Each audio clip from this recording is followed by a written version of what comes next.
Hello student, my self Nitin Goyal, faculty of JEE mathematics. Last lecture में हमने complex number का explanation देखा था। कॉम्प्लेक्स नंबर क्या होता है वो समझा था। हमने बोला था उसका रियल पार्ट क्या होता है, इमेजिनरी पार्ट क्या होता है, उसके रिलेटेड सभी टॉपिक्स हमने पढ़े थे। उसके बाद कॉम्प्लेक्स नंबर का अपना खुद का अलजेब्रा है, उसको हम बोलते हैं fundamental operation of complex number या फिर अलजेब्रा ऑफ कॉम्प्लेक्स नंबर। उसमें हमने एडिशन देखा था, सब्ट्रैक्शन देखा था। आज हम फिर से एडिशन से रिपीट करते हुए हम पूरा ऑपरेशन देखने वाले हैं। ठीक है, तो हमारा जो चैप्टर है that is your complex number. ठीक है, कॉम्प्लेक्स नंबर में आज हम देखने वाले हैं फंडामेंटल ऑपरेशन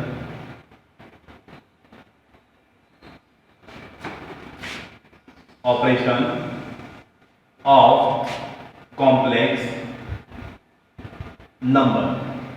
या फिर और इसी को बोला जाता है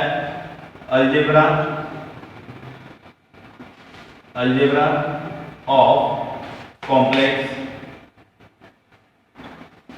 नंबर। देखो, यानी कॉम्प्लेक्स नंबर को ऐड कैसे करते हैं, सब्ट्रैक्ट कैसे करते हैं, मल्टीप्लाई कैसे करते हैं, डिवाइड कैसे करते हैं, वो हम सीखने वाले हैं। Fundamental operation of complex number या फिर अलजेब्रा ऑफ कॉम्प्लेक्स नंबर। इसमें पहला था हमारा addition of complex number, addition of complex number. ठीक है, मान लो तुम्हारे पास दो कॉम्प्लेक्स नंबर है। अगर दो कॉम्प्लेक्स नंबर है, एक को Z1 बोलना है और एक को क्या बोलना है, Z2। तो देखो, अगर तुम्हारे पास दो कॉम्प्लेक्स नंबर है, एक का नाम है Z1 जो a प्लस IB के फॉर्म में है, ठीक है, और दूसरे का नाम है Z2 जो क्या है आपका C plus ID। Then the addition of these two complex number is denoted by Z1 plus Z2। ठीक है, is denoted by Z1 plus Z2। अब देखो ये आता कैसे है, मेरे को क्या करना है, Z1 और Z2 को ऐड करना है। तो Z1 क्या है तुम्हारा a प्लस IB, क्या कर रहा हूं मैं, प्लस कर रहा हूं। और Z2 क्या है तुम्हारा C प्लस ID। हमेशा ध्यान में रखना, अगर मैं कॉम्प्लेक्स नंबर को ऐड करता हूं तो रियल को रियल के साथ ऐड करना है और इमेजिनरी को इमेजिनरी के साथ ऐड करना है। तो ये बन जाएगा a प्लस सी। ठीक है, और यहां से मैं प्लस i कॉमन ले लेता हूं, प्लस i कॉमन ले लिया तो ब्रैकेट में क्या बचा, b प्लस d। ठीक है, तो ये हो गया तुम्हारा Z1 plus Z2, that is addition of complex number. हमेशा ध्यान में रखना, अगर मैं दो कॉम्प्लेक्स नंबर को ऐड करता हूं तो जो रिजल्ट बनेगा वो क्या रहेगा, कॉम्प्लेक्स नंबर ही रहेगा। देखो, ये भी तुम्हारा कॉम्प्लेक्स नंबर है, इसमें ये जो है ये क्या है तुम्हारा रियल पार्ट, किसका, Z1 प्लस Z2 का, क्योंकि Z1 प्लस Z2 खुद में एक नया कॉम्प्लेक्स नंबर है। और ये क्या है तुम्हारा इमेजिनरी पार्ट, किसका, Z1 प्लस Z2 का। That is the rule for addition of complex number. इसका एक एग्जांपल अगर देखते हैं तो suppose we have if Z1 equal to 2 plus 3i and Z2 equal to 1 minus 2i, या फिर इसी को मैं प्लस कर देता हूं, कोई दिक्कत नहीं। और मेरे को बोला गया है find Z1 plus Z2, find Z1 plus Z2। मेरे को क्या कैलकुलेट करना है, Z1 प्लस Z2। तो मैं सॉल्यूशन करता हूं Z1 प्लस Z2। ठीक है, अच्छा, Z1 प्लस Z2 कैलकुलेट करना है तो मेरे को पता है Z1 क्या है तुम्हारा 2 प्लस 3i, फिर 2 प्लस 3i। ठीक है, मैं क्या कर रहा हूं, प्लस कर रहा हूं, प्लस, तो ये प्लस साइन। और Z2 क्या है तुम्हारा 1 प्लस 2i। और उसमें मैंने बोला था रियल को रियल के साथ ऐड करना है, इमेजिनरी को इमेजिनरी के साथ ऐड करना है। तो यहाँ पे देखो 2 प्लस 1 दैट इज 3। ठीक है, और देखो 3i प्लस 2i बोले तो 5i, ये बना 5i। That is the addition Z1 plus Z2। इसमें ये जो है वो क्या है, real part RE of Z1 plus Z2। ये शॉर्टकट में लिखा जाता है, सिंबॉलिकली रिप्रेजेंट किया जाता है। और ये जो है imaginary part IM of Z1 plus Z2। हमेशा ध्यान में रखना, अगर मैं दो कॉम्प्लेक्स नंबर को ऐड करता हूं तो नया जो बनेगा वो कॉम्प्लेक्स नंबर बनेगा। सिंपल, ध्यान में, जैसे इंसान का बच्चा इंसान, सिमिलरली कुत्ते का बच्चा कुत्ता, तो कॉम्प्लेक्स नंबर्स के साथ मैं अगर कुछ करता हूं तो जो रिजल्ट आएगा वो क्या रहेगा, तुम्हारा कॉम्प्लेक्स नंबर ही रहेगा। ठीक है, उसके बाद नेक्स्ट ऑपरेशन है तुम्हारा, ये आप नोट कर लो, नेक्स्ट ऑपरेशन है तुम्हारा सब्ट्रैक्शन ऑफ कॉम्प्लेक्स नंबर।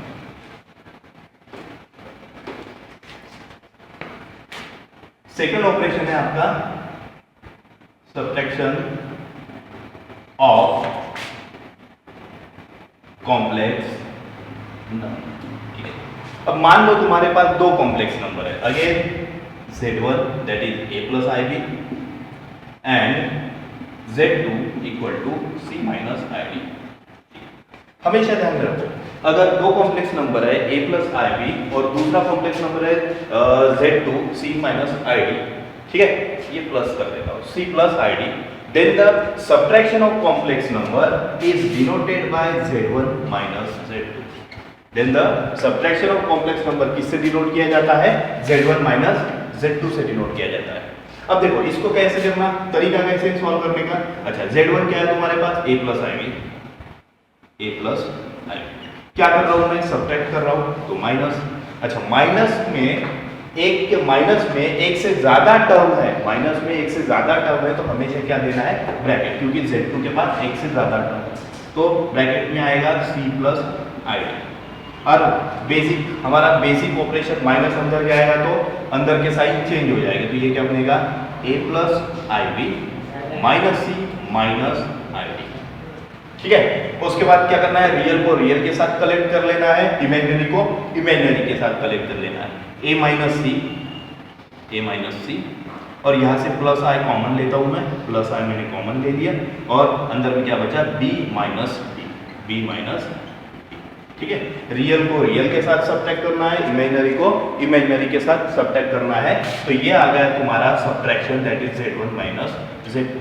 इसमें ये जो है तुम्हारा क्या है, रियल पार्ट RE ऑफ किसका, Z1 माइनस Z2 का, Z1 माइनस Z2, और ये जो है तुम्हारा imaginary part IM of Z1 minus Z2। इस तरह सब्ट्रैक्शन परफॉर्म करना है। इसका बेसिक एग्जांपल लेते हैं, तो इसी को कंटिन्यू करता हूं मैं। ठीक है, यहां पे मैं प्लस की जगह माइनस कर देता हूं। ठीक है, अब मेरे को क्या बोला गया है कि तुम्हारे पास Z1 है 2 plus 3i, Z2 है आपके पास 1 plus 2i, और मेरे को कैलकुलेट करना है सब्ट्रैक्शन Z1 माइनस Z2। ठीक है, मेरे को क्या सब्ट्रैक्ट करना है, Z1 माइनस Z2, तो मेरे को सॉल्यूशन करता हूं मैं, मेरे को कैलकुलेट करना है Z1 माइनस Z2। ठीक है, अच्छा, Z1 क्या है तुम्हारे पास, 2 plus 3i, 2 plus 3i, क्या कर रहा हूं मैं, माइनस कर रहा हूं। ठीक है, देखो माइनस में हमेशा ध्यान में रखना, माइनस के बाद एक से ज्यादा टर्म है तो क्या देना है, ब्रैकेट देना है। ठीक है, इधर कितने टर्म है, दो टर्म है, तो 1 plus 2, उसके बाद माइनस अंदर जाएगा तो ये 2 plus 3i माइनस 1 माइनस 2। ठीक है, फिर ध्यान में रखना, रियल को रियल के साथ, इमेजिनरी को इमेजिनरी के साथ, हमेशा ध्यान में रखना, ये 2 माइनस 1 तो दैट इज 1। ठीक है, उसके बाद 3i माइनस 2i, 3 में से 2 जाएंगे तो 1 बचेगा यानी प्लस i। ठीक है, that is your Z1 minus Z2। ये क्या है, रियल पार्ट, और ये क्या है तुम्हारा इमेजिनरी पार्ट, इमेजिनरी पार्ट। यहाँ पे देखो रियल पार्ट क्या है, इधर RE of Z1 minus Z2, ये क्या है तुम्हारे पास 1 है, इक्वल टू 1, और आपका IM of Z1 minus Z2 ये कितना है, प्लस 1। ठीक है, ये कितना है, प्लस 1। ठीक है, इस तरह सब्ट्रैक्शन परफॉर्म की जाती है, इस तरह सब्ट्रैक्शन परफॉर्म की जाती है। उसके बाद इसका नेक्स्ट ऑपरेशन है मल्टीप्लिकेशन ऑफ कॉम्प्लेक्स नंबर। ठीक है, वो देखते हैं, ये नोट कर लो, वो देखते हैं मल्टीप्लिकेशन ऑफ कॉम्प्लेक्स नंबर।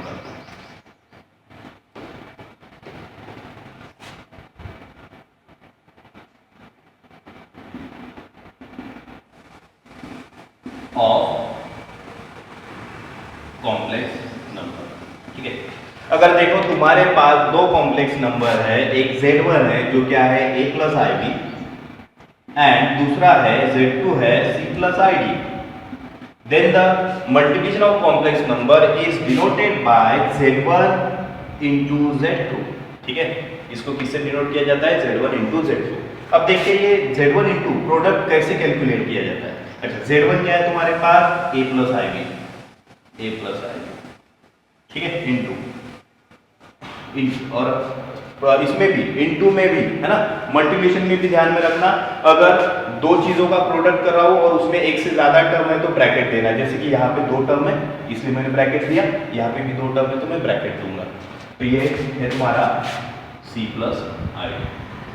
इसमें मल्टीप्लिकेशन में कोई दिक्कत नहीं है, डायरेक्ट जैसे हम ब्रैकेट मल्टीप्लिकेशन करते हैं वैसे ही करना है। A का दोनों के साथ मल्टीप्लाई करो, AC प्लस IAD।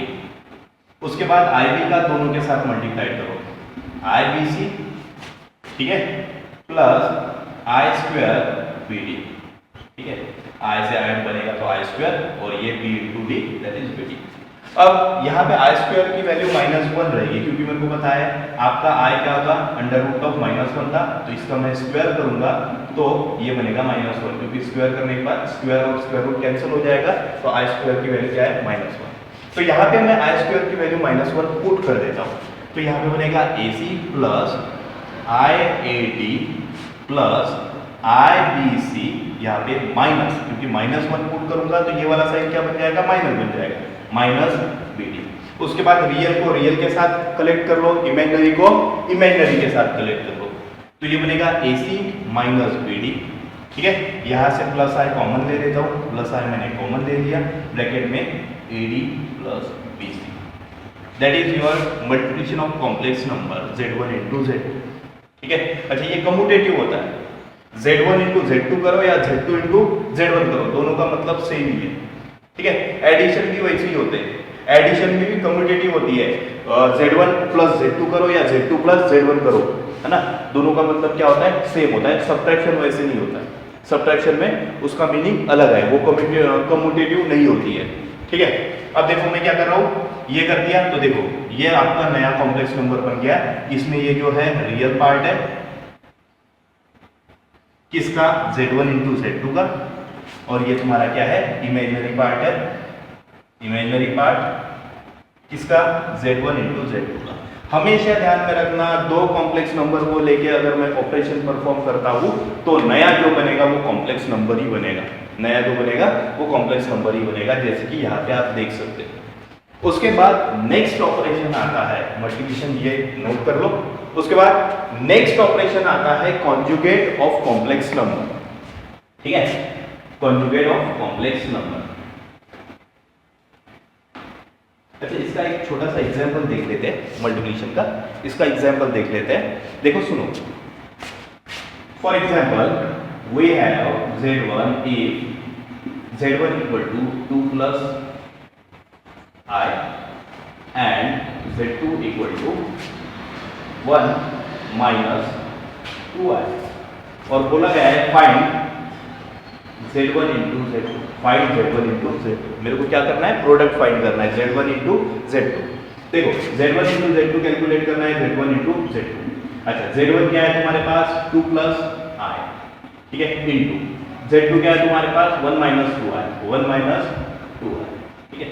अब सिंपल ब्रैकेट मल्टीप्लिकेशन करूंगा मैं, 2 दोनों के साथ मल्टीप्लाइड होगा तो 2 माइनस 4I, उसके बाद I दोनों के साथ मल्टीप्लाइड होगा तो plus I minus 2I square बनेगा, है ना। और I स्क्वायर की वैल्यू अभी अभी देखी थी हमने, बोला था I स्क्वायर किसके बराबर होता है, -1 के बराबर। -1 यहाँ पे पुट करूंगा तो ये क्या बनेगा, प्लस 2 बन जाएगा, तो ये बनेगा 2। अच्छा, यहाँ पे डायरेक्ट कर देता हूँ, ये -2 बनेगा, है ना, ये +2 बनेगा, तो +2 और +2 कितना बन जाएगा, 4 बन जाएगा, और माइनस 4I में से 1 घटेगा तो -3I बचेगा, है ना।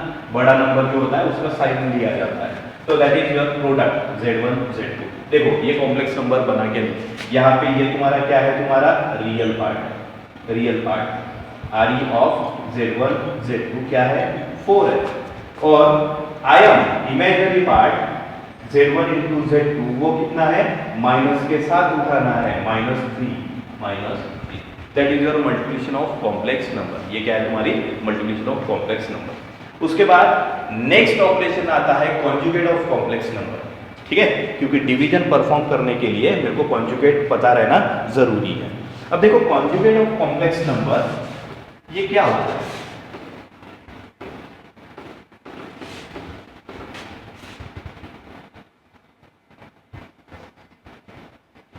कॉन्जुगेट ऑफ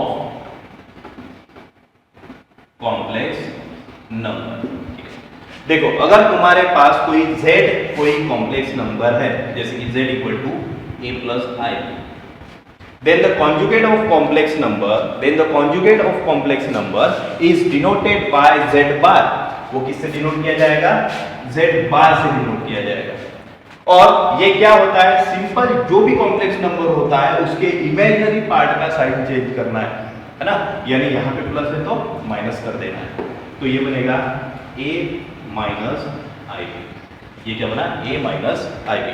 हमेशा ध्यान में रखना, अगर मुझे किसी भी कॉम्प्लेक्स नंबर का कॉन्जुगेट निकालना है तो मैं क्या करूंगा? सिंपल इमेजिनरी पार्ट का साइन चेंज करूंगा। मैं क्या करूंगा? सिंपल इमेजिनरी पार्ट का साइन चेंज करूंगा। ठीक है, रियल पार्ट के साइन से मेरे को कुछ लेना देना नहीं है, वो एज इट इज रहेगा, वो एज इट इज रहेगा। मैं क्या करूंगा? सिंपल इमेजिनरी पार्ट का साइन चेंज करूंगा। इधर प्लस है तो माइनस, माइनस है तो प्लस। यानी एक नोटिस तुम्हारे दिमाग में आया होगा कि हर एक कॉम्प्लेक्स नंबर अगर ये इसका कॉन्जुगेट है तो इसका कॉन्जुगेट कौन रहेगा? ये है ना, इसका कॉन्जुगेट ये है तो इसका कॉन्जुगेट क्या रहेगा? ये रहेगा। ठीक है, एक दूसरे के वो क्या रहते हैं? कॉम्प्लेक्स कॉन्जुगेट रहते हैं, तो that is your conjugate. Simple क्या करना है? इमेजिनरी पार्ट का साइन चेंज करना है। उसके बाद नेक्स्ट ऑपरेशन आता है, फंडामेंटल ऑपरेशन आता है, अलजेब्रा ऑफ कॉम्प्लेक्स नंबर आता है, division of complex number. Division of complex number. ठीक है, डिवीजन ऑफ कॉम्प्लेक्स नंबर। देखो अगर मान लो तुम्हारे पास z1 equal to a plus I B, ये एक कॉम्प्लेक्स नंबर है, और दूसरा है z2 equal to c plus id, then the division of complex number is denoted by z1 by z2। तो डिवीजन ऑफ कॉम्प्लेक्स नंबर किससे denote किया जाता है? z1 by z2। देखो हमारे रियल नंबर में जो डिवीजन होती है ना वो अलग बात होती है, क्योंकि हम क्या करते थे? डिनोमिनेटर में जो टर्म्स है उसका टेबल यूज करते थे। जैसे कि अगर मान लो मुझे डिवाइड करना है रियल नंबर में, जैसे कि सपोज मेरे को 4/2 निकालना है, तो मैं क्या कर लेता था? 2 का टेबल पढ़ लेता था। 2 के टेबल में 4 आता है कितने? 2 टाइम्स, है ना, तो मेरा रिजल्ट आता है 2 to the 4 यानी 2। लेकिन इसका कोई टेबल नहीं होता है, इसका कोई टेबल नहीं होता है। इसका बेसिक रूल डिफाइन है ना, कि आपको इसी तरह करना है। जो रूल डिफाइन होते हैं उसको हमको फॉलो करना पड़ता है। जैसे कि हमारा ट्रैफिक रूल्स, हमको बोला गया है कि अगर मेरे को रेड सिग्नल मिलता है तो मेरे को रुकना है। हम क्वेश्चन नहीं करते कि रेड पे ही क्यों रुकेंगे, क्योंकि वो गवर्नमेंट ने हमको रूल डिफाइन करके दिया है। सिमिलरली यहाँ पे भी कॉन्जुगेट से मल्टीप्लाई करो, ये डिफाइन करके है। जो डिफाइन होता है उसको फॉलो करता है, उसका कोई एक्सप्लेनेशन नहीं होता है। ठीक है, तो मेरे को z1 by z2 निकालना है, then the division of complex number is denoted by z1 by z2। अब देखो मेरे को डिवीजन निकालना है किसकी? z1 by z2 का, तो इसका कैलकुलेशन मैं इधर करता हूं। मेरे को निकालना है z1 by z2। ठीक है, अब देखते हैं z1 क्या है तुम्हारा? a plus I B, a plus I B upon में z2 क्या है तुम्हारा? c plus I D, c plus I D. ठीक है, हमेशा ध्यान में रखना, अगर डिवीजन परफॉर्म करना है तो डिनोमिनेटर में जो कॉम्प्लेक्स नंबर होता है, डिनोमिनेटर में जो कॉम्प्लेक्स नंबर होता है, इसके कॉम्प्लेक्स कॉन्जुगेट से क्या करना है? मल्टीप्लाई करना है, डिवाइड करना है। ठीक है, तो ये बन जाएगा a plus I B upon c plus I D into c minus I D से मल्टीप्लाई करो कॉन्जुगेट से, इधर c माइनस आई डी से डिवाइड करो। अच्छा, ऐसा क्यों किया जाता है? कॉन्जुगेट से डिवाइड क्यों किया जाता है? क्योंकि कॉन्जुगेट से डिवाइड करने के बाद डिनोमिनेटर में कॉम्प्लेक्स नंबर जो है वो रियल बन जाता है। डिनोमिनेटर का जो कॉम्प्लेक्स नंबर है, यहाँ पे जैसे कि यहाँ पे ये इमेजिनरी टर्म कंटेन कर रहा है, तो टोटल डिनोमिनेटर क्या बन जाता है? रियल बन जाता है। ठीक है, तो मल्टीप्लाइड होने के बाद न्यूमरेटर न्यूमरेटर के साथ मल्टीप्लाइड होगा, डिनोमिनेटर डिनोमिनेटर के साथ मल्टीप्लाई होगा। ठीक है, तो यानी ऊपर में a plus I B into क्या रहेगा सी माइनस आई डी, और नीचे में C plus I D into में क्या रहेगा सी माइनस आई डी। ठीक है, अब देखो ये सिंपल हमारा क्या है मल्टीप्लिकेशन ऑफ कॉम्प्लेक्स नंबर है। ये वाला कौन सा टॉपिक है हमारा मल्टीप्लिकेशन ऑफ कॉम्प्लेक्स नंबर। वो कैसे करते हैं अभी हमने देखा था, सिंपल ब्रैकेट मल्टीप्लिकेशन करो तो ऊपर बचेगा ए सी माइनस आई ए डी, ठीक है, मल्टीप्लाइड होगा तो plus I B C minus I square B D, ठीक है, और नीचे आ जाएगा क्या C माइनस आई सी डी, ठीक है, मल्टीप्लाइड होगा प्लस आई डी सी, ठीक है, माइनस आई स्क्वायर डी स्क्वायर, ठीक है, यहाँ पे ये सी स्क्वायर बन जाएगा, सॉरी ये सी स्क्वायर बन जाएगा, सी से सी मल्टीप्लाइड होगा सी स्क्वायर बन जाएगा। देखो ये माइनस वाली term minus of I C D और minus of plus of I C D ये कट जाएगी, और आई स्क्वायर की जगह क्या आ जाएगा माइनस वन, तो ये क्या बन जाएगा प्लस बन जाएगा, तो डिनोमिनेटर में बचेगा सी स्क्वायर प्लस डी स्क्वायर बचेगा, और न्यूमरेटर में देखो ये क्या बनेगा आई स्क्वायर की वैल्यू माइनस वन बनेगी, तो माइनस वन की वजह से ये प्लस बनेगा, यानी ए सी प्लस बी डी बनेगा, ए सी प्लस बी डी, ठीक है, और यहां से क्या कर लो i कॉमन ले लो, प्लस i कॉमन लेता हूं मैं, तो देखो प्लस i कॉमन लेता हूं तो यहां पे क्या बनता है माइनस ए डी, और यहां पे क्या बचा प्लस बी सी, तो एक काम कर लेता हूं बी सी को आगे लिख देता हूं माइनस ए डी को पीछे लिख देता हूं, तो ये क्या बनेगा B C minus A D, ठीक है, और नीचे क्या बचा था C square plus D square, और उसके बाद क्या करना है न्यूमरेटर सेपरेट करना है, यही डिनोमिनेटर ये टर्म हो जाएगा, यही डिनोमिनेटर ये टर्म हो जाएगा, तो ये बन जाएगा AC plus BD upon C square plus D square plus I, ठीक है, यहाँ पे BC minus AD upon C square plus D square, that is your division of complex number. यहाँ पे ये जो है तुम्हारा क्या है रियल पार्ट है, रियल पार्ट किसका Z1 बाय Z2 का, ठीक है, ये जो है तुम्हारा इमेजिनरी पार्ट किसका Z1 बाय Z2 का। इस तरह आपको क्या करना है डिवीजन परफॉर्म करनी है, इस तरह आपको डिवीजन परफॉर्म करनी है, ठीक है, बाकी का हम कल देखते हैं, नेक्स्ट लेक्चर में देखते हैं।